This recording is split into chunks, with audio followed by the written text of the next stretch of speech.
Good morning, Clark Road. I am the Mr. Meyer. And I'm Travis, and these are your announcements for Friday, February 17th. We start today's show by spotlighting the amazing work of Coach Gurton, Coach Merlin, and Coach Zykowski, and the amazing effort of all the athletes on the junior girls volleyball team. Yesterday, our girls took on South for a chance at the city title and came away victorious. It was a hard-fought battle, but our girls came, saw, and conquered, and now get the chance to compete for a chance to take home the Vasa crown next week. The game came down to the wire and the girls delivered. We were able to capture the final moment of magic in the championship game. Let's take a look.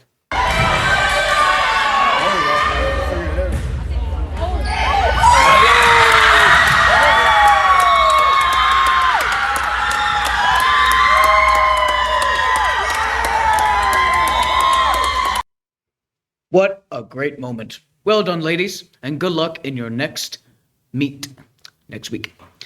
And in school news, we have some information about the upcoming literacy test.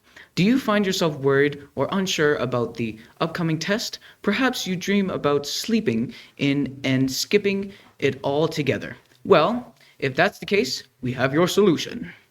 The English department has been hard at work and putting together some help sessions for everyone who is interested. These sessions will help you prepare for the literacy test and give you the necessary skills that you need to succeed. There will be drop-in sessions for literacy help during lunch next week on Wednesday and Thursday with free snacks. I repeat, free snacks in room 214. For those who can't make the lunch sessions, there will also be a drop-in session after school on Wednesday, February 22nd that will also have some tasty free pizza. I repeat, it's free. So make your way out there to get those skills so you can confidently tackle the literacy test. Get some free pizza and snacks in the process. And finally, in school news, don't forget to book your grad photos through www.bookmygrad.ca. Grad photos will be taking place next week on Wednesday and Thursday. That's February 22nd and 23rd. A quick note, the photo company recommends that gentlemen come in with a shirt and tie and ladies with a white shirt or blouse. Those are just friendly suggestions and certainly aren't mandatory. And now for school sports. Our senior boys basketball team took on South yesterday in the AA playoff final for the city championship. Our boys showed great determination and grit and battled through to the final quarter, but were unable to come away with the gold. The game saw some wild swings with high-level defense and offense being played on both ends with a final score of 60-77 in favor of South. Congratulations, gentlemen, on a wonderful season, and we know that you're going to continue improving and be back again next year. In other school sports news, a huge congrats goes out to Cassidy Spearman, who competed in the Wasa Swimming Championships on Wednesday in the 50-meter freestyle. Thank you to all the swimmers for a great season. Our varsity boys hockey team took on Montcalm yesterday in the round-robin playoff and dominated on the way to a 5-3 victory. Well done, gentlemen, and good luck in next week's elimination bracket. And now for some club news. We begin today with the clubs by shouting out the Clark Road DECA team for their success at the provincial championships on Monday and Tuesday of this past week in Toronto. Angela Norton and Sargwan Cheshma both competed in 2 case studies against the best in the province. If you're interested in Clark Road's very own DECA Business Club, we encourage you to check out it next year in September. Clark Road is home to a diverse range of clubs and initiatives throughout the year. The BSA, or the Black Student Alliance, is a platform where interested students can learn about Black culture and history in a safe space. If you're interested in learning about diverse cultural traditions and perspectives on history and race, we would love to see you in room 226 today at lunch. Not to be forgotten, the coffee house run-through happens today at lunch at 11 a.m. If you signed up to play a number, make sure that you arrive on time, ready, and to perform your piece. Jazz Club is also meeting today at 11 a.m., so make sure you show up ready to play. And finally, there is a show band rehearsal at 2:30 on the dot. Thank you to all the students who make music program what it is. Make sure you show up and have some fun today. And finally, Clark Road's Chess Club launched yesterday with Mr. Allison, Mr. Casella, and Miss Taggart at the helm. There was a great turnout and several good games played. If you missed out last week, we hope to see you there next Thursday. We end today's show by spotlighting the Black Wall Street in honor of Black History Month. What is Black Wall Street? Black Wall Street was formerly known as Greenwood neighborhood in Tulsa, Oklahoma. This was a prosperous African American community. The term Black Wall Street was used until the Tulsa Race Massacre of 1921.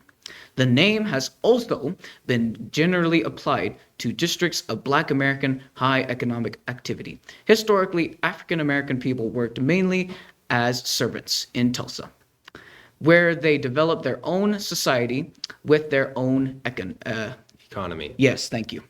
Black businesses were clustered on the portion of land that would eventually become Greenwood in 1905. When African American people acquired the land, businesses initially included a grocery store and a barbershop. Doctors and real estate agents later opened their own businesses. The neighborhood also developed and opened its own newspaper and schools. By the time the Tulsa Race Massacre of 1921 occurred, Black Wall Street had been thriving, but the violent incident took a heavy financial toll on African Americans. Many homes and businesses were destroyed in the incident. After the massacre, residents of Greenwood met resistance to build, but Black American professionals and entrepreneurs, endured this resistance and slowly began to rebuild. Lawyers offered legal assistance to African American people unjustly jailed in the massacre and helped them sue the city for compensation. A massive reconstruction of the district was completed in 1922, only 1 year after the massacre, and without the help of the greater Tulsa community. Against all odds, 80 businesses were opened by the end of 1922. The community continued to thrive throughout the first half of the century, even during the Great Depression. In addition to the usual businesses, the area formerly known as Black Wall Street contained a business college and the reopened offices of the African American newspaper. Many middle and upper class African American people lived there. In addition, it provided the backbone for greater civic and political participation by the Tulsa African American residents. By the end of the 1950s, however, more than half of the businesses had closed.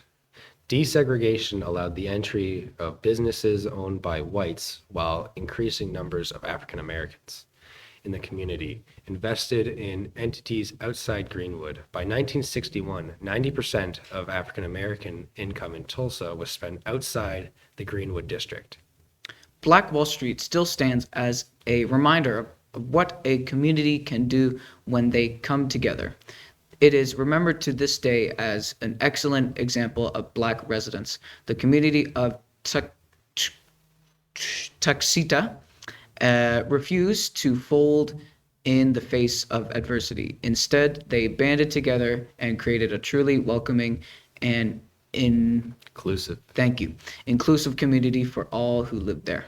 And finally, don't forget, Trojans, there's no school Monday because of Family Day.